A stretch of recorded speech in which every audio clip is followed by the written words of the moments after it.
کاتتان باش بینەرانی خۆشەویستی تلویزیۆنی کۆمەڵە، زۆر خۆشحاڵم بۆ جارێکی تر هاتوومەتە خزمەتتان بۆ پێشکەشکردنی بەرنامەیەکی تری دیالۆگ.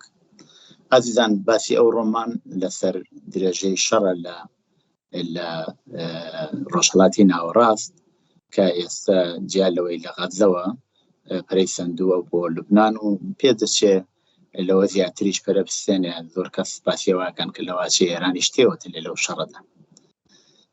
شەڕەکە ئینسانە بێ هەر لە ئاستی ئەو ناوچە بیبینێ یا لە ئاستی نێودەوڵەتیش بێچاوی لێ بکات.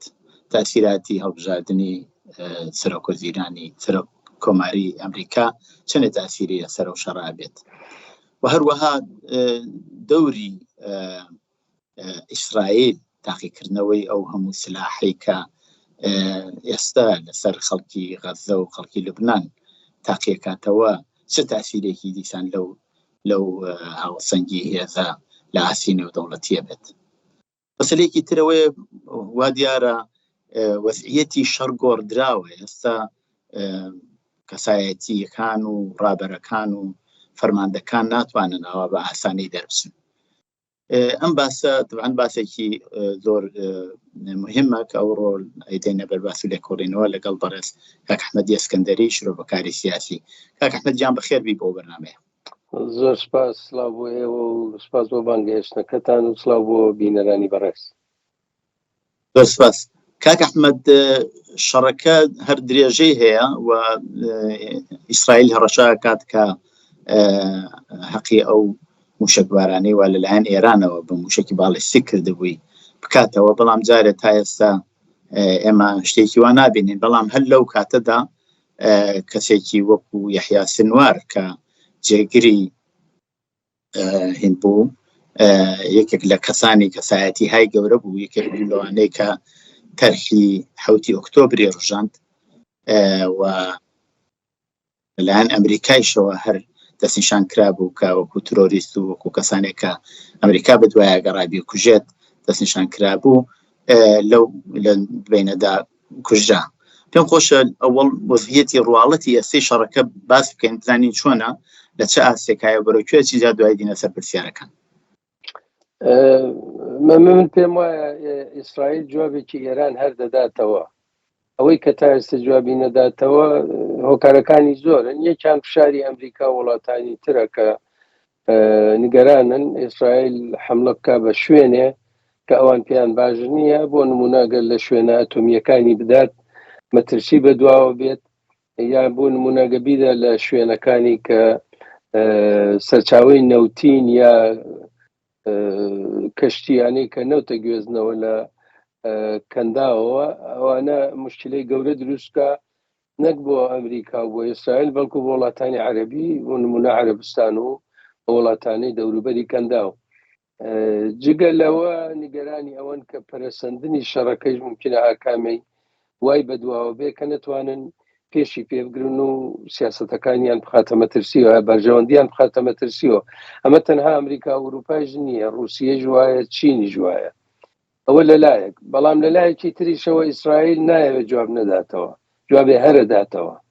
دا چۆن جوابەداتەوە خەریکی هەڵسەنگاندنی ئەوەن. ئێوە ژوتان کۆمەڵێ هۆکار هەیە، مەسەلەن هەڵبژاردننی ئەمریکا، ئەوەی کە حەماس هەتا دێ لاوازتر بکرێتەوە، حیزب الله لاواز بکرێتەوە، حوسیەکان لاواز بکرێنەوە، هەموو ئەمانە.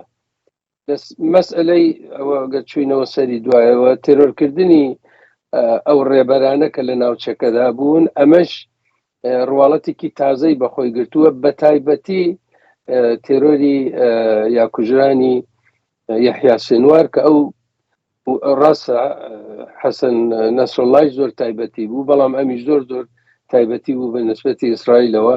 جا لەم بارودۆخەدا گیری کردووە وەزعەکە، بەڵام لەبەر هەموو ئەوانە سقەزا ئیسرائیل شەل لەم کوێرم ناپارێزم خەریکی کوشتارێکی زۆر عەجایبە هەم لە لوبنان هەم لە غەزە. ڕۆژ نییە نەبیستین کە لە شوێنێک ئەڵێ هەموو جارێکی ژەڵێ چوون بۆەوە تێروریستێ بکوژم، بەڵام ئەو جێگانە کە لێی داوە خەڵکی بێگوناحی ژن و منداڵ و پیا و کەسی بە تەمەن و ئەوانەی تایە کە هیچ دەرەتانێکیان نییە، یعنی ئەوەیە کە لە دنیا دەنگدانەوەیەکی زۆری هەیە ئەمە وەکو کارەساتێکی مرۆیی چاوی لەکەن تێرۆریسمبوونی حەماس بەجێی خۆی 7 ئۆکتۆبر و هەمووانە بەجێی خۆی بەڵام ئەوەی کە حەماس ئەوەی کە ئیسرائیلێکا لە غەزە و ئێستاش لە لوبنان ئەیکات ینی هەموو پێوەرێکی تێپەڕاندووە و ئەمە ئیسرائیل لەو بابەتەیشەوە زۆری زەرر کردووە. بەڵێ زۆر بەشێک لە وڵاتانەی بە تایبەت ئوروپایی و بە تایبەت ئیسپانیا و ئیرلند یانەوێ وڵاتانی تریش بێنە پشتەوەی کە ئیسرائیل تحریم بکرێت چونکی ئەوەی تر بە قەولی ئەوانی ترەوە خەتی سوور تێپەڕ کراوەوە و بێ هەتا ئاڵمانیش بەشێک لەو سلاحانە و ئەسلحانەی کە قەول وابووی بیدا بە ئیسرائیل ئەوانەی کەم کردوتەوە سنوورداری کردووە. ئەمە چەندێک کە توانێت تەئسیری لەسەرەوە بێ کە ئیسرائیل تۆزێک نتوانێت بربەرەکانێ بکە لەگەڵ ئەو شەڕی و ئێستا لە ئارادایە لەلایەکی تریشەوە زانین ئەمریکا خەریکە ئەو دفاعی سیستمی دفاعیەی کە توانێت دش بە موشە باڵیستیکەکانە بێسێت خەریکەیدا بە ئیسرائیل بەشێکی هاتووە بە بەهێزی تایبەتەوە و بەشی دووەمیشی بێت. ئەمە تەئسیرێکی لەسەر وەزعیەتی ئیسرائیل لەبێ لەم شەڕەدا درێژە پیا بکە. مەسەلەوەیە کە ئیسرائیل پشتیوانێکی زۆر گەورەی هەیە ئەویش ئەمریکایە. ئەمریکا بە تەواوی معنا پشتیوانی لێکات چ دموکراتەکان بن چ کۆماری خوازەکان بن چ بایدن و هەریس بن چ ترامپ بن زۆر فەرق ناکا بۆوان پشتیوانیکی گەرموگوڕیان لێکەن بە هەر حاڵ لەبەرەوە لە کۆنگرەی ئەمریکا و لەناو دەسەڵاتی سیاسی و ئابووری ئەمریکا پشتیوانێکی زۆر لە ئیسرائیل هەیە. ئەمە لە ئەوروپای وایە لە ئەڵمانیش تەنانەت لە ئەڵمانی ئەو خانمیانە ناوی چییە ئەو خانمەکە لە حیزبی سەوزەکانیشە وەزیری دەرەوەی ئەڵمانە ئەویش پشتیوانیەکی گەرموگوڕەکە لە ئیسرائیل. ئەم مەسەلەی چەک ناردن و نەناردن و ئەوانە بەڵێ زۆر جار قسەی لێەکەن بەڵام هەڵوێستی ئوروپاییەکان زۆر جار لەسەر قسە دەمێنێتەوە لەوە تێپەڕ ناوێت. گەرموگوڕتریان فەرانسەیە لەبەرەوە فەرانسە لەباری مێژوویەوە مەسەن لە لوبنان و لە فەلەستین ڕۆڵێکی بووە و ئێستاش ینی حەزەکە بۆە کە وەزاکە زۆر لەوە خراپ تێک نەچێ ئەوانی جارجارەگەر قسەیەکەکەن وای لێەکەنەوە کە ئیسرائیل زۆر دڵی نێشێ. لە ڕاستیدا ئەگەر دژ بە سیاسەتەکانیش بن دژ بە سیاسەتەکانی نەتانیاهو نەک ئیسرائیل وەکو وڵات و وەکو ئەرتەشی ئیسرائیل بۆیە بەداخەوە تەسیرێکی زۆری نەبووە هەرچەند ئێستا مشکلەکە دەرکەوتووە ئەم چەکانێک ئەوە جارانیان و دەوە گومبەزی ئاسنینی هەیە موشکەکانی هیچ کەس ناتوانێتە پڕکە معلوم بوو ئەو گومبەزە هیچی یعنی هیچی نەکردە بەڵام نەیتوانی بەر بە هەموو موشکەکان بگرێ. ئێستا تەمان موشکەکان کەمەوە بووە ئەم سیستمە تازەیش کە هێناویانە خەریکندایە مەزرێنن تەبعەن ئەمە قایمتری شێکاتەوە بەڵام کێشە لەوایە کە بارودۆخەکەی لە ناو کۆمەلگای ئیسرائیل و دەوڵەتی ئیسرائیل و ناوچەکەدا بە تەواوی ژێر و ژوور کردووە. ئەوەیە مشکلی ئەسڵێکە. پێش دەوە بچینە سەر تەئسیری ئەو شەڕە لە ئاسی نێودەوڵەتی حتا لە سیاسەتی تاکە وڵاتیش لە ناوخوا کە حتمما قسەی لەیەکەین وانە پێم خۆشە لەسەر تۆزێک زیاتر لەسەر یەحیا سنوار ئەگەر ئێوە بۆ خۆتانەی ناسن 22 ساڵ زیندانی بووە لە ئیسرائیل دوایی لە دیلگۆڕانەوەیە کە ئازاد کراوە لەسەر تایبەتمەندی ئەو ئەگەرەکرێ قسە باسێ بکەین جا دوای دێنە سەر پرسیارەکە. دەزانی ئەو مەسەلەی یەحیا سنوار مەسەلەیەکێنێتە پێشەوە ئەویژەوەیە ئایا کوشتنی ئەم ڕێبەرانە چەندە تەسیری هەیە ئەگەر ڕێبەرێکت کوشت چەند نەوەزەکە ئەگۆڕێ. وەختێک کە شێخ یاسینیان تێرۆر کرد کە دامەزرێنەری حەماس بوو ئیتر ئیسرائیل هەناسەیەکی کێشاوەتیەوە خەیشەوە تەواو بوو ئیتر حەماس جارە بەم جوانە سەربەرزۆ ناکاتەوە لە حاڵێکە یەک لە دوای یەک جێگان گرتەوە ئەوە لە ئاخر کەسەکان یەحیا سنوار بوو. یەحیا سنوار دەیرەکە لە دەوەدایە کوڕی بنەماڵەیەکە کە ساڵی 1949 واتە یەک ساڵ دوای دامەزرانی ئیسرائیل یعنی 75 ساڵ لەمەوبەر دایک و باوکیان لە شارۆچکەیەک بووە لە شارۆچکەیەکی چکولە لە فەلەستین دەریان کردوون هاتوونەتە غەزە یعنی لە ساڵی 49 دایک و باوکی لە غەزە ئاوارە بوون لەوێ لە دایک بووە وەختێکیش لەدایک بووە تەبەن ئینسانێکی تندڕەو بووە و باسی ئەوە هەیە کە بۆ خۆی کەسی کوشتووە، یعنی مەسەلەن چەند نەفەرێکی کوشتووە کە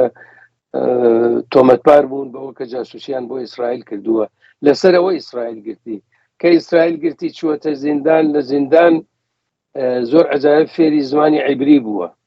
زمانی عیبری کە فێر بووە یەکێ لەو کارانە کە کردوێتی ئەوەیە کە بەڵگەنامەیەکی زۆری لە زمانی عیبریەوە وەرجێڕاوەتە سەر عەرەبی بۆ خۆیشی بەو زمانەوە کە زانیەتی تێگەیشتێکی زیاتری بووە بۆ کۆمەلگای ئیسرائیلی.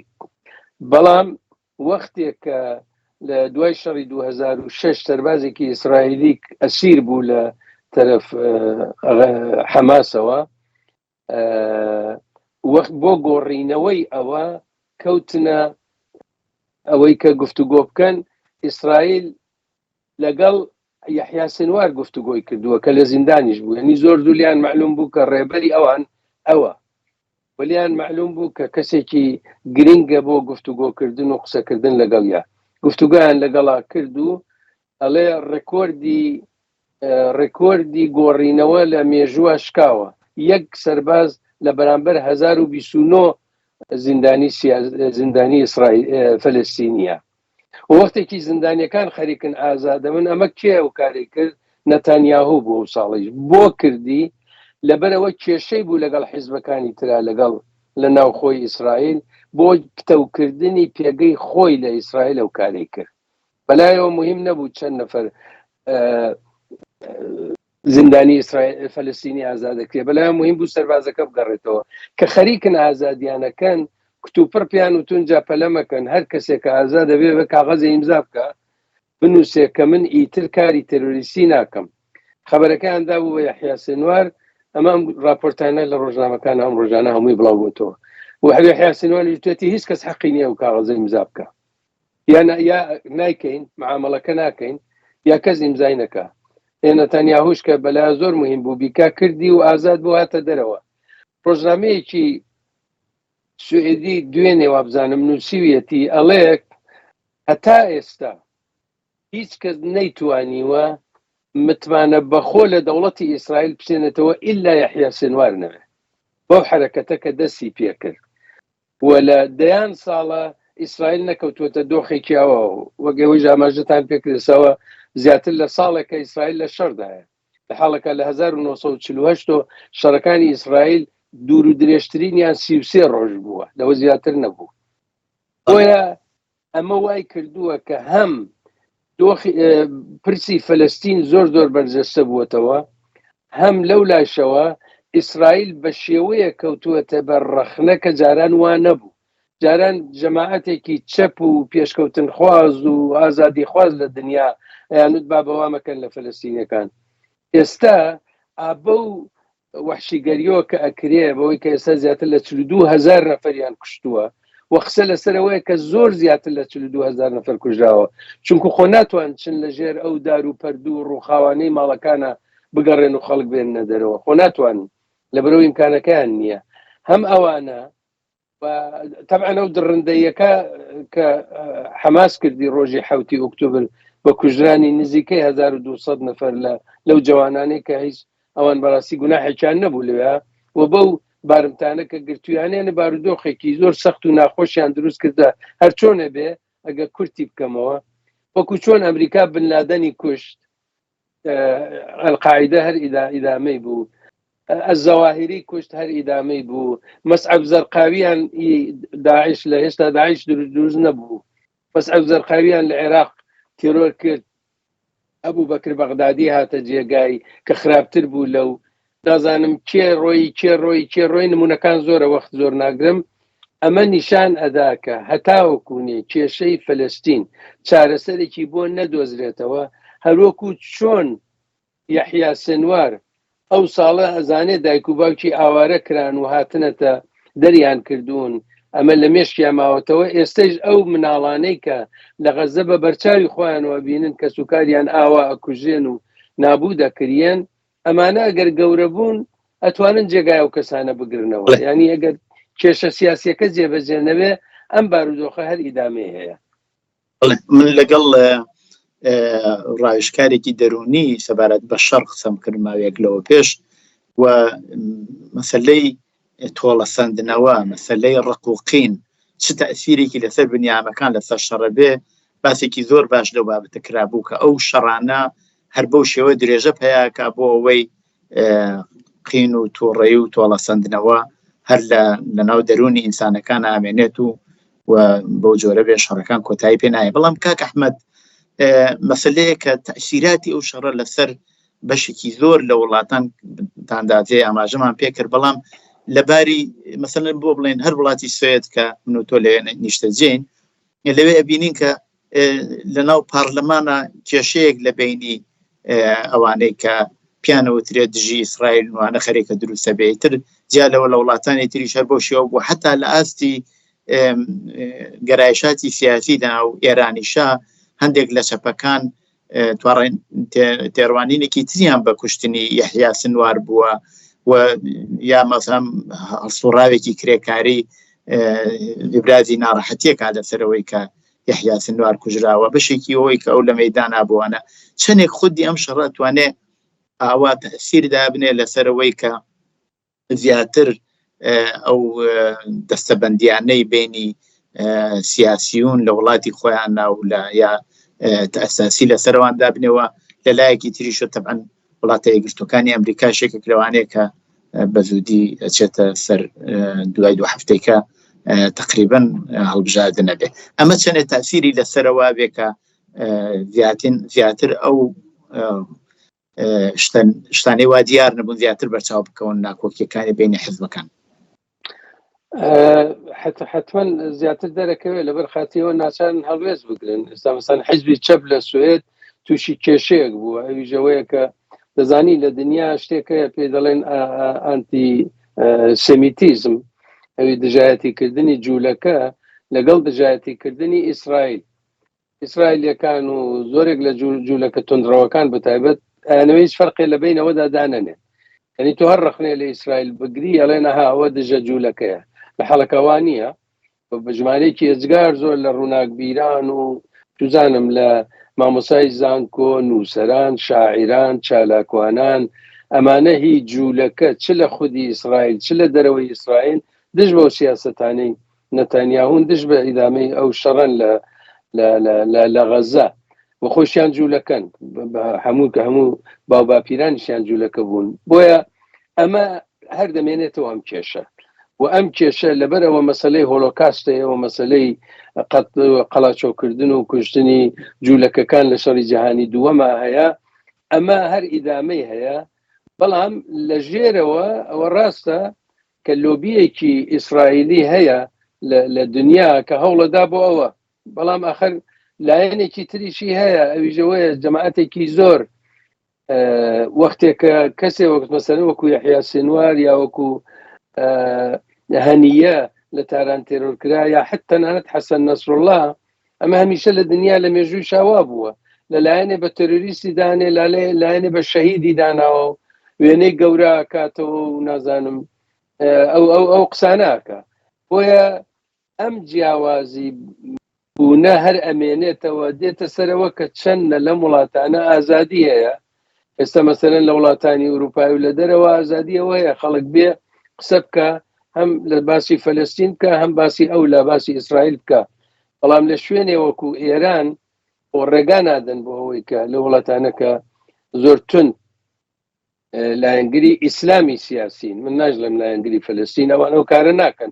لە حاڵەکە لە ئیسرائیلە هەرچەند لە ئیسرائیلی جەستا ئازادیەکان کەم کراونەتەوە، مەسەلەن لە ئەلجەزیرەیان لە چەندین شوێن مەمنوع کردووە، ئەلجەزیرە لە کەرانەی ڕۆژ ئاوا مەمنوع کرد کە لەوێ کارێک بکەن. بەڵام ڕۆژنامەی هارێس لە تێلاویڤ دەلەچێ و هەڵوێستەکانی زۆر زۆر باشە. ئەمە لە دەرەوەی شۆ دەنگی داوەتەوە. جا ئەم دەنگدانەوانە لە ناو حیزبە سیاسیەکانی وڵاتانی ڕۆژاوایی یا ئەمریکا و ئەوانش دەنگەداتەوە، بەداخەوەی کە ئێمە ئاگامان لێ نییە و دەنگ ناداتەوە. مەسەلەن لە چین و لە رووسیە کە لەوێ ئەوە کێش و هەوایەکی تر هەیە. هەر چۆنێ بێ وەزعەکە بەرەو بارگرژی ئەڕوا. من پێم وایە لە مێژە زۆر لە مێژە دنیا ئاوا تووشی قەیران نەبووە، شەڕی ئوکراین هەیە، شەڕی غەزە هەیە کە ئاوا بڵاو بووتەوە، ئەگەری شەڕ لە بینی ئێران و ئیسرائیلا هەیە، هەڵبژاردن لە ئەمریکا هەیە کە ئەتوانێ بارودۆخەکە بە تەواوی بگۆڕێ.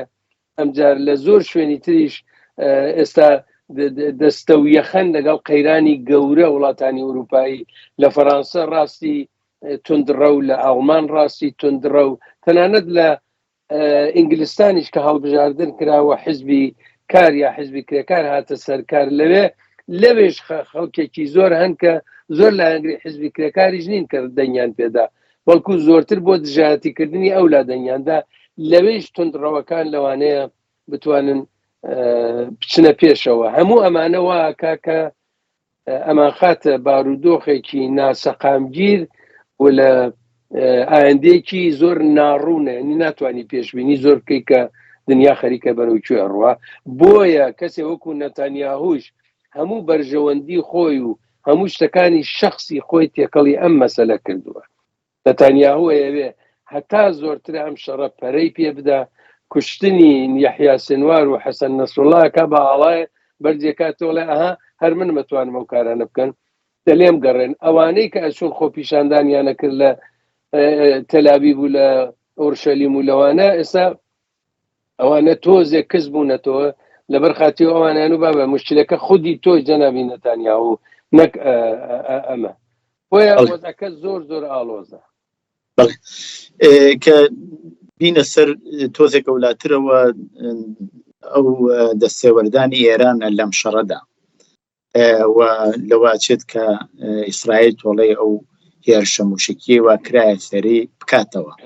پێتان وایە چنێ ئەمە سنووردارە بێ و ئایا ئێران کەوێتە ناو ئەم شەڕەوە بە نوعێکی ترکە ئیتر بڵێنەوە وەکو ئێستا چۆن لوبنان دەرگیری شەڕەکە بووە و بەشێک لە خاکەکەی داگیرکەوە. تەبعەن ئیسرائیل ناتوانێت خاکی ئێران داگیر بکات بەهۆی مەسەلەی جوغرافیاییەوە، بەڵام چەندێک دەتوانێ تاسیری لەسەرەوە بکە ئێران دیاتر تێوە بتلێت و ئەگەر شتێکی وا بێ تاسیری ئەو شەڕە چی ئەبێ لەسەر ئەو وەزعیەتەی وا ئێستا لە ئێرانە هەیە. ئێران وەزعیەتێکی ناسەقامگیری هەیە لەباری ئابووریەوە، لەباری سیاسیەوە، لەباری ناوخۆیی دەسەڵاتەوە و شۆڕشێک لە ئارادا بوو لە 2 ساڵی ڕابردووە بەناوی شۆڕشی ژینە تاسیراتێکی لەسەرەوە نابێت. طبعاً جوابەکە تۆزێک دوور و درێژە، بەڵام ویستم دەزانی وەختی خۆی هەر ئەم نەتانیاهووە بەڕاستی ئێستا معلوم بووە ئەمانە بەڵگەیە، ئەمە نییە، درشم نییە، پێیان خۆش بۆ حەماس دەسەڵات بگرێتە دەست. ئەوە بەڵگەنامە دەرکەوتووە ساڵی وەبزان 2008 $30 ملیۆن قەتەر هێناوێتی داوێت. ئەوە هیچ ئێران بەجزیەوە لە بنەوە چەنێکێدا قەتەر $30 ملیۆن بردووە داوێتی بە حەماس و ئیجازەیشیان داوە کە 20,000 کەس لە غەزەوە ڕۆژانە بچن بۆ ئیسرائیل کارکەن و بگەڕێنەوە. لەم بارودۆخە ئەوان ئیسفادەیان نەکرد، بۆ پلانێکی گەورەتریان بوو. ئیسرائیلی شەیزانی ممکنە ڕۆژە لە ڕۆژان کارێکی خراپ بکەن، یعنی نەتانیاهو، بەڵام پیان وا بوو، پیان خۆش بوو، یعنی ئەوان کاری خراپ بکەن بۆ ئەمان بە کارێکی خراپتر جوابی بدەنەوە. جا بەڵگەنامەیە دەرکەوتووە، پێشترم قسە بوو، بەڵام بەڵگەنامەیە دەرکەوتووە لەم ماوەیە کە لە غەزە ئەم شتیان بە دەرخستووە. ئەویش ئەوەیە کە یەحیا سینوار پێش 7 ئۆکتۆبر پەیوەندی گرتووە لەگەڵ ئێرانیش و لەگەڵ حیزبوڵڵا، وتوێتی ئەمە بەرنامەیەکمان بەدەستەوەیە، نەیوتووە چییە، تەبعاً نابێ، وتوێتی بەرنامەیەکمان بەدەستەوەیە، بەڵام ئەمە دەرفەتێکی زۆر باشە، با بە سێقۆڵی بیکەین. ئێمە دەست پێ یەکەین لە غەزەوە، ئێوە جەنابی حەسەن نەسروڵڵا ئێوەش لە لوبنانەوە دەست پێ بکەن، ئێران ئێوەش دەستکەن بە موشک فردان و بەوانەی ئەوە نییە موشکی دەرەجەیەکتان هەیە، با بە یەکۆ کارەکە بکەین. نە ئێران جوابی داوە، نە حیزبوڵڵای جوابی داوە، کە ئەوان جوابیان نەداوە طبعاً هین کارەکەی خۆی کرد، حەماس کارەکەی خۆی کرد. وەختێکە کارەکەی خۆی کرد، وردە وردە ئێستا زانین بە جەبری شەڕەکە و جەبری زەمان و توندوتیژیە کە ئیسرائیل نواندوێتی، بە هەر حاڵ وەزعەکە بەرەو ئەوە چووە کە ئێستا سڕڕایەوەی کە حیزبوڵڵا بە تەواوی لاواز بووە، ئیسرائیل و ئین حیزبوڵڵا و حەماس و ئێران بە تەواوی بە نەوعێ لایەک و خەریکن شەڕەکەن. ئیسرائیلش بە تایبەتی بە کوشتنی ئیسماعیل هەنیە لە تاران زیاتر ئێرانی ڕاکێشا بۆ ناو شەڕەکەوە. ئێستا قسە لەسەرەوەیە کە ئایا شەڕ لە بینی ئیسرائیل و ئێرانە ئەبێ یان نابێ. وەک لاوەڵەوە عەرزم کردن داوایان کردووە لە ئیسرائیل و تکایان لێ کردووە کە لەو شوێنە حساسانەی ئێران نەدەی کە ئێران ممکنە تۆڵە بکاتەوە بە دەوڵەتە عەرەبیەکان وەیە کاردانەوەی نیشان بدە بڵێ مادام من نامێنم ئەی ئێوە بۆ بمێنن. موشک فربا بم لە بولا بە باجەجێگایە کە قابلی قبول نەبێ بۆ هیچ کەسیش. بەڵام ئەزانی مەسەلە کەسیە مەسەلا ئەوەیە کە شەڕ لە بینی ئێران و ئیسرائیل شەڕ بە معنای کلاسیکەکەی قەت نابێ، لەبەرەوە ئێران و ئیسرائیل سنووریان نییە. شەڕ ئەمێنێتەوە هەر موشک خستن موشک فرێدان یا ئەوەی ئەمریکا کۆمەکی بکە بەو فڕۆکانەی فڕۆکەی بێبی سوودو ئەوەی کە لەم ڕۆژانە نردیان ئەمریکا بۆ سەر حوسیەکان لە یەمەن لەو فڕۆکانە کەڵک وەربگرێ وەیە لە موشک و لە فڕۆکەی خۆی ئیسرائیل کێشەیەکی تر کە دروست بووە لە دەوروبەرە کە ئێرانی خستووەتە ئێرانی تەنگەتاو کردووە ئێستا و ئێران ئەبینینەوە عێراقچی وەزیری دەرەوە فەرکە فەرک لە عەمانە لە قاهرەیە نازانم لە قەتەرە لە عەرەبستانە لە ملاولولا لە تورکیەیە خەریکە سەفەرەکە هی ئەوەیە کە ترساون ئێران نایەوێت شەڕەکە بکە. بەڵام تەبعەن هەڕەشەش دەکا کە ئۆردۆن لە ئاسمانی خۆت نەدەی بە ئیسرائیل، میسر ئاسمانی خۆت نێڵی ئیسرائیل کەوتی لێ وەربگرێ و ئەمانە. جا ئایا ئەوان ئەیکەن یان نایکەن؟ بە بۆچوونی من ئۆردۆن نایەڵێ لە ئاسمانی ئۆردۆنەوە وەکو جاران ئیسرائیل ئیستفادە بکە بۆ ئەوە بچێ حملە بکە بە ئێران لەبەرەوە ترسێ بە حملەی ئێران چ لە خودی ئێرانەوە چ لە عێراقەوە یا لە سووریەوە بۆ بەرەو ئۆردۆن و ئۆردۆنیش ئەو پاراستنەی دەستگای پاراستنەی لە خۆی نییە کە ئیسرائیلیەکان هەیەە. ئەوە لایەکی تریشی ئەوەیە کە من پێم وایە لە ناو ژێنراڵەکانی ئەرتەشی ئێران وە سوپای پاسداران لەوانەیەشە کەسانێکن کە ئەڵێن باشە بۆ خۆمان بڕۆ بووین بەرەو ماڵوێرانی بچین. ئەگەر شەڕێ دەرگیر بێ ئەگەر ئێمە ئەو شوێنە حساسەکانمان بکەوێتە ژێر هجوومێکی زۆر تون و کاریگەری ئیسرائیلەوە معلوم نییە چیمان لێ بەسەر دێ و ممکنە بمان با بەرەو ڕووخان. مشکلێکی گەورە لێرا دێتە پێشەوە کە ئێران ئەوە زۆر باشەزانێ ئەوەیە کە هیچ ئالتەرناتیڤێک نییە بچێ لە جێگایاندا بنیشێ. نەهێزە چەپەکان نەهێزە دموکراتیکەکان نەتەنانەت مجاهیدین و سەڵتەنەت تەڵەب و هیچ کام لەوانە توانایی ئەوەیان نییە بچن دابنیشن لە تاران ئەگەر ڕژێمە ڕووخا حکوومەتەکە بەدەستەوە بگرن و جام جارە لەگەڵ ئەوانی ترا بکەونە دانووساندن. ئەوە نییە. یعنی یەکێ لە کارەکانی کۆماری ئیسلامی کە لە توولی ئەم 40 ساڵا کردوێتی جگە لە خۆ پڕچەککردن و ئەم هەموو هێزی ئەمنیەتیەکە دایناوە لە ناوبردننی ئۆپۆزیسیۆنیشە بۆەوە کە نەتوان کارێکی ئاوا بکەن. بەڵام سەر ڕای هەموو ئەمانش ئێستا ئێران کەوتووەتە سەر سێڕیانێک یا دووڕیانێ ئەوەیە کە ئیدامەی ئەم وەزعە ممکن نییە ئیتر بۆیان. شۆڕشی ژنجیان ئازادی وای کردووە کە خەڵک جورئەتی زۆری پەیدا کردووە. ئێستا ئەو هەموو هاواریان کرد کە ژنان دەبێت قژیان داپۆشن، مشاکە ژنان قژیشیان داناپۆشن و مقاومەتی شەکەن و ماونەتەوە و لەم لەولۆلایش مقاومەتی تر هەیە. بەڵام مقاومەتی ژنان و ئەمجار ئیتر هێزەکانی تر هێزی کرێکاری معلمەکان خانە نشینەکان بازنشستەکان هەموو ئەمانە هیچ کامی ناکاتە ئەوە کە تۆ حکوومەتێ بڕوخێنی تو ئالتەرناتیڤێکی تر لە جێگای دابنی.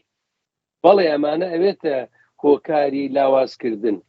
ئەمە لە عینی حاڵیشا لە بیرمان بێکە لە دەرونی خودی ڕێژیمەوە هەر لە ڕێفۆرم خوازەکانەوە بگرە هەتاوەکوونێ کۆنسەرواتیڤەکان لە ناو ئێرانە خەڵکێکی زۆر دروست بوون کە ئێستا ئۆپۆزیسیۆنی ناو ڕژیمەکەن. ئەڵێن بابە ئەم وەزعە باش نییە، من ناتوانین ئەمە ئیدامە بدەین، دەبێ ئاڵوگۆڕێک پێک بێنن. و بۆ بۆچوونی من هاتنی پزیشکیان ئەوە بوو، پزیشکیانیان بۆیە هێنا کە بتوانن ئاڵوگۆڕێک پێک بێنن بەبێ ئەوە ڕێفۆرم خوازەکان هاتوێتنە سەرکار. جا بەشانسی پزیشکیان لەوەدایە کە لە وەختێکە هات کە ئەو بەڵیان بەسەر حیزب الله و حەسەن نەسڕڵڵا وانە هێنا لە وەختێک هاتووە کە یحیا سینواریان تێرۆر کردووە و شەڕەکەی ئیسرائیل زۆر قوڵی کردووەتەوە و هەتا نزیکتری شەبینەوە لە هەڵبژاردننی ئەمریکا زیاتر ئەمە تونند و تیشتر ئەبێتەوە بۆ ئەوە کە نەتانیاهو زۆری پێخۆشە ڕبی کێشێ هەتا هەڵبژاردننی ئەمریکا بزانێ بەکام بارەکەوێ بەڵام ئایا لەم فاصلەدا حملەیەکەکە بە ئێرانیان نایکا معلوم نییە لەوانەیە بیکە نەخشیان زۆر بۆ داناوە بەڵام ئایا چۆنەوێ و چیە بێ هەرچیە بێ بە بۆچوونی من هەر چۆنێ حملە بکە نابێ بە هۆکاری ڕوخانی کۆماری ئیسلامی ئێران ئەو جۆرە کە بەعدێ لە ئۆپۆزیسیۆن کیسیان بۆ هەڵدرویەوە وان نییە کە لێی بدا بڕوخێ دوایەوە بڵێ وەڵا کەس نییە ڕێبەرایەتیمان بکە ئازەحمەد نەبێ چەند حیزبێ بێنە ژوورەوە بە بێن بێ وان نییە بێن بە ڕێبەرمان وان نییە لەبەر خاترەوە لە دەرونی خودی ئەم ڕژیمەدا ئەوانیش ئەنواعی ئەمە من تحلیلە نەڵێم خەبەرم نییە ئەنواعی سێناریۆیان بخۆیان ئامادە کردووە ئەگەر خامنەیی مرد چی بکەین ئەگەردایان لە ماڵی خامنەی چی بکەین ئەگەردایان لە تەسیساتی هەستەییمان چی بکەین لە نەوتیاندا چی بکەین لە مەراکزی حساسی سپای پاسدارانیاندا چی بکەین هەموو ئەمانەشیان بۆ داناوە و هەم لە ناوەوە ئەترسن و هەم لە دەرەوە لەوەی کە ئەگەر حکوومەتی تاران زۆر لاواز بێ ئێران لە بەریەک بڵاوە بێتەوە کوردەکان جیا بنەوە بەلوچەکان جیا بنەوە و ئەمجار کۆنتترۆڵی ئەم جۆغرافیا گەورە لە نەبوونی دەوڵەتێکی ینی گەورەنە دەوڵەتێکی ناوەندی سەقامگیر لە تاران ئەمە زۆر زەحمەتەوێت ینی ببوورە سوالەکەی تۆ دوور و درێژ بوو جوابەکەی من بۆیەوە بوو من هەوڵمدا زۆر کورتیشی بکەمەوە ئاوایە زۆر ئاڵۆزە بەڵام ئینسانە بێ هەموو لایەنەکانی ببینێ مەسلەیەکی تر لەو شەڕەدا مەسلەیەکی بۆچوونی من جیاوازە ئەوی شەوەیە ئەو شەڕە بوو بەوەی کە لە ئاسی نێودەوڵەتی ئەمریکایەوێ هاوسەنگی هێزی نظامی خۆی بەسەر ڕەخیبەکانیە بسەپێنێن بەتایبەت رووسیە کە زیاتر لەباری نظامیەوە چێبڕکەیەکە لەگەڵ ئەمریکا ئەوە بینی رووسیا زیاتر لە 2 ساڵە لە شەڕێکی دەرگیری شەڕێکە لە ئوکراین و طبعاً بڕێک لە خاکی ئوکراینی داگیر کردووە بەڵام هێشتا نەیتوانیوە سەرکەوتن بەدەست بێنێت طبعاً یارمەتی زۆرە کرێت لەلایەن وڵاتانی ڕۆژاوایی و بەتایبەت ئەمریکاوە بەڵام مەبەستمەوەیە لە چاو ئەوەی وا ئیسرائیل ئەیکات و چۆن توانیوێتی هێزە نیابەتیەکانە ئەوە کەسب بکات چۆن توانیوێتی مەسلەی ئێران زیاتر بکات بە مەسلەیەکی ناوخۆ ئەوە لە چاو رووسیە زۆر جیاوازە چەندە پێتان وایە ئەمە تەأثیری هەیە کە ئەم شەڕە زیاتر چێبڕکەیەکی تەسلیحاتی امتحانکردن نیشاندانی باسووی نظامیە لە مقابل جلێزەکانی ترە بزانی هەموو جارێ وایە لە هەموو شەڕەکانە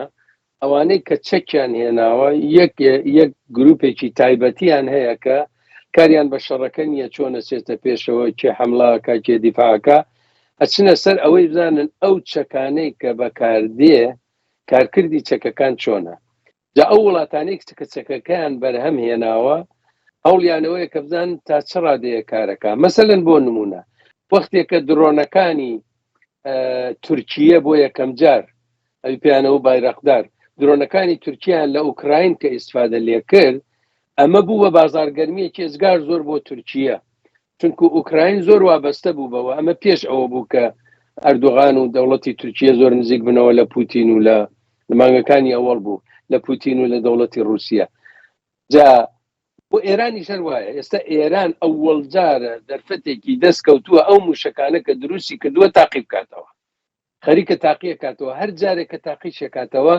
ژوورێکیان هەیە ژووری پسپۆڕانیان دانی سزان ئێرە و موشەکە چۆن تەقینەوەکەی چۆن بوو چەند نێبوردی چۆن بوو لەکوێ کەوتە خوارەوە هێندێکیان نەزانی خۆ لە ڕێگا کەوتونەتە خوارەوە بۆ ئەوانە لەوێ کەوتونەتە خوارەوە ئەمریکاش عینەن ئاوایە ئێستا لە ئەمریکا نزیکەی ساڵەکە خەریکەوەن کە گومەزی ئاسنینەکە ئەی قەراروانە بوو پارەکە و پێرارەکەیان وت یەک تاقە موشەکیش ناگاتە سەر ئیسرائیل چونکو گومەزی ئاسنینیان هەیە معلوم بوو وانە الان دانێکی تازەیان هێناوە بۆیە ئەم شەڕی ئەوانە کە ئێوە باسیەکەن بڵێ ئەم کێبڕچەی تەسلیحاتیە بۆ کە بزانین کێ چەکی باشتر دروستەکە هەیە، بەڵام ئەمە بۆ رووسیەی ژوایە، بۆ چینی ژوایە، بۆ وڵاتانی ئوروپایی ژوایە. لە بیرمان بێ کە چینیش و رووسیەیش بەرژەوەندی ئێجگار زۆریان هەیە لە کەنداوە لە وڵاتانی عەرەبیە وە لە خودی ئیسرائیلیشە. ئەوە هەڵەیەکی گەورەیە جەماعەتێکەکەن پێیان وایە کە ئەمریکا چونکو ئەمریکا دژ بە ئێرانە، رووسیە و چین بە تەواوی لایەنگری ئێرانن لە هەر کارێکا کە بیکە. نەخێر، ئەوان لایەنگری ئێرانن بە مەرجێکە ئەو سنوورانە تێنەپەڕێنێ. نە رووسیە نە چین نایەنەوێ ئێران چەکی ئەتۆمی ببێ، چون بە زەرەری بەرژەوەندی ئەوانە لە ناوچەکەدا. مەسەلەوە نییە کە چەکی ئەتۆمی باشە یا خراپە. چین قبوڵی ناکە، رووسیەش قبوڵی ناکە ئێران ببێ بە خاوەنی چەکی ئەتۆمی. بەڵام لەبەر شەڕی ئوکراین و لەبەر ئەم گێرە و کێشەکە لە سووریە و لە ناوچەکەدا هەیە، رووسیە ئێجگار زۆر پێویستی بە ئێرانەوە، نزیکی لە ئێرانەوە هەیە. لە خودی ئێرانی جەماعەتێک پەیدا بوون کە ینی پەیدا بوون ئەوە چەند ساڵێکە هەیە، وەختی خۆی جەوادی زەریف نەبوو باسی مەیدانی کرد و سیاست و ئەوانە، جەماعەتێ پەیدا بوون ئەڵێن بابە ئەوەندە لە رووسیە نزیک بینەوە کە بەرژەوەندی ئێران بپارێزێ. جەماعەتێک دەڵێن ئێوە ئەوە بەشێ لە ئێران وان نزیک بوونەتە لە رووسیە کە هەموو بەرژەوەندیەکانی رووسیە ئەپارێزن بە بۆنەی ئێران و پێگەی جوغرافی و ژێۆپۆلیتیکی ئێرانەوە. ئەمان ئەڵێن نەخیر باوان نەکەین. ئەو قسەکە ئێوەیکەن بڵێ ئەوەی کێبڕکەیەکە لەسەرەوە لەوانەیە لەسەرەوە هێندی امتیازات رووسیە بیدا بە ئەمریکا، چین و ئەمریکا بیدەن بە رووسیە یا پێچەوانەکەی بۆ ئەوە بارگەژیەکە کەمکەنەوە. لە چین لە بنەوە خەریکە، زۆر زۆر چالاکن و هەم لەگەڵ وڵاتانی عەرەبی هەم لەگەڵ ئیسرائیل خەریکی گفتوگۆن. تورکیا چونکە و جادەی نەقەول وایە لە تورکیە وەرەکە مەسەلەیە کە لەیرە جێگەی سەرنجە تەبعاً شاید دوورمان بخاتەوە لە باسەکەمان کە ڕۆژهەڵاتی ناوەڕاست و ئەو گژوهەڵۆزیانەیە. مەسەلەی ئەو ئەمە دوایین پرسیارمە تەبعاً ئەو هەڵبژاردنانەیە وا لە ئەمریکایە. ئێمە جیاوازی ئەبینین لە بینی ئەگە ئەوێکی هەردوو باڵی کۆمارخواز و دموکرات پشتی ئیسرائیل بەرنادەن، بەڵام جیاوازی هەر ئەبینین لە بۆچوونی نوێنەرەکانیان. ئەگەر ترامپ بێتە سەرکار تەبعاً ڕووی کردی یا بۆچوونی بەرامبەر بە رووسیا گۆڕدرێ، شاید هەرە و خاکانە یا ئەو سەردەویانەوە رووسیا داگیری کردە پێی ببەخشێت و شەڕەکە بۆ کۆتایی بێنێت و پشتیوانی لە ئوکراین دەکا، ئوکراین مەجبور بێ قبوڵی بکات. لایەنێکی ترەوەی زیاتر ترامپ هەوڵە داد کە لە ڕێگەی ئابووریەوە وەزعیەتی ئەمریکا سقامگیرتر بکات تاکو لە ڕێگەی نەزامیەوە، ئەوەی کە ئێستا دموکراتەکان بەنەوەی خەریکن ئەیکەن. ئەوەیە زیاتر گومرگدا بنێ لەسەر چین و لەسەر وڵاتانی ئوروپایی، ئەوێ شەڕی یوکراین بەو شێوەیە تەواو بێت و لە ڕاتە لەگەڵ ئیسرائیللا بگرە زیاتر لەوەی وایسە دموکراتەکان لەواچە بیکەن. ئەوی شەوەیە کە بینیمان لەگەڵ وڵاتانی عەرەبی ئیسرائیلی چۆن نزیک کردەوە و ئیسرائیل بە نوعێک زیاتر جێبکە لە ڕۆژهەڵاتی ناوەڕاستە. ئەو هەڵبژاردنانە ئێوە چۆن نەبینن؟ ئەمەش لەبێ بەین پرسیارە مەرچەند نامەوێت دووربکەوینەوە لە مۆزوعی ناوەڕاست. ناگەر لەم ئاخری بەشی پرسیارەکە تۆ دەست پێ بکەم. ئەم مەسەلەی کە عەرەبەکانیان نزیک کردەوە ئەوە پەیمانی ئیبراهیم بوو کە پەیمانی ئیبراهیم شکستی خوارد لەبەر خاترەوە ئیسرائیل نەهاتە پێشەوە. عەرەبستان سەرڕایەوەی کە دۆستی زۆر زۆر نزیکی ئەمریکایە، یەک دانە شەرتی مهمی بوو، ئەویش ئەوەیە وتیە بێ مەسەلەی دوو دەوڵەت قبول بکەن، دەوڵەتی سربەخۆی بۆ فەلەستین قبول بکەن و بۆ ئەوە من شتێکم بەدەستەوە بڵێم بۆچی قبولم کردووە لەگەڵ ئیسرائیل پەیوەندیم ببێت. جا ئەگەر ئەم حیزبانە بێنە سەرکار، یعنی ئەگەر ترامپ بێتە سەرکار، بە احتیماڵی زۆر ئەو پشتیوانیە گەرم و گوڕێ کە ئیکا لە ئوکراین نایکەن بۆ پەیوەندیە کە لەگەڵ پوتینە هەیەتی بە هەرحاڵ بەلایەکە ئەیکێشێ. بەڵام یەک شت مهمە، وەختێک کە ترامپ ڕۆی لە سەرکار و بایدن هات، ناتۆ زۆر لاواز بوو. ئێستا ناتۆ زۆر بەهێزە. ناتۆ هەم لە ناو خۆیە، ئوروپاییەکان زۆر عەجایب لە دەوری ئەمریکا کۆبوونەتەوە بەهێزیان کردووە، هەم ژمارە وڵاتی تریش بۆ نمونە سوئێد و فەنلاند و ئەوانەش بوون بە ئەندامی ناتۆ. ترامپ ئەوەی نەدەویست ترامپ ئێوێ کە ئەوە نییە ئەمریکا گەورە بکەینەوە بەڵام یەکشتی تر هەیە ترامپیش خۆ تەنها خۆی بڕیار نادا جەماعەتێکن لە هەم لە پێنتاگۆن هەم لە وەزارەتی دەرەوە هەم لە شوێنەکانی تر ئەوان استراتێژی دووری ئەمریکا داڕێژن و لەم ڕۆژانە ترامپ قسێکی سەیری کرد ئەویش وتێتی تەنها دوژمنایەتی من بەرامبەر بە ئێران ئەوەیە کە چەکی ئەتۆمی نەبێ دەنا من لە ئەگەری ڕوخانی ئێران نیم بۆیە ئەگەر بەڵێ ئەگەر کەمەلا هەریس بێت هێندێ ئاڵوگۆڕە بێ لە سیاسەتەکان ئەوانە هیچ نەبێ ئەبێ هێندێ ئاڵوگۆڕە بێت چ لە بەرامبەر بەسەلێ ئوکراینە چ بەرامبەر بە ئێران و بەرامبەر بە ئیسرائیل بە بۆچوونی من ئەگەر هاریس بێت گوشاری زۆرتر لەسەر نەتانیاهودانێن ئەگەر ترامپ بێ زیاتر دەستی ئاواڵا بێتەوە نەتانیاهوو بۆ ئەوە سیاسەتەکانی بباتە پێشەوە بەڵام جارێ زووە هێشتا هەتا ئێستاش کە 2 هەفتەی ماوە بۆ هەڵبژاردن جارێ زووە لێمان معلوم بێ هەر چۆنێ بێ بارودۆخی دنیا زۆر ئاڵۆزە وەک لە سەرەتایشەوە وتم و لەم بارودۆخە ئاڵۆزەدا سیاسەتمەداری کار لێهاتوو سیاسەتمەداری بەرجەستە و لێزانیەوێ کە بەداخەوە لەو نەوعە زۆر کەمە هەم لە دنیا کەمە هەم لە ڕۆژەڵاتی ناوەڕاست و لای خۆشمان بەڵێ زۆر سپاس کاک ئەحمەد ئەگەر پێت وایە مۆزوعێکەیە کە ئاماژەمان پێ نەکردووە لە خزمەتتا بە کورتی ئەگینا زۆر سپاس بۆ ئەوەی کە بەشداری بەرنامە بکەیت نەخێر شێکی زیاتر نییە زۆر سپاس بۆ ئێوەی شوماندوونە من بەس بەڵێ بینەرانی خۆشەویستی تلڤیزیۆنی کۆمەڵە ئێمە بەو جۆرە هاتینە کۆتایی ئەو جارەی بەرنامەی دیالۆگ هەتا دیالۆگێکی تر ڕۆژ و شەوێکی خۆشتان بۆ باوە دەخوازم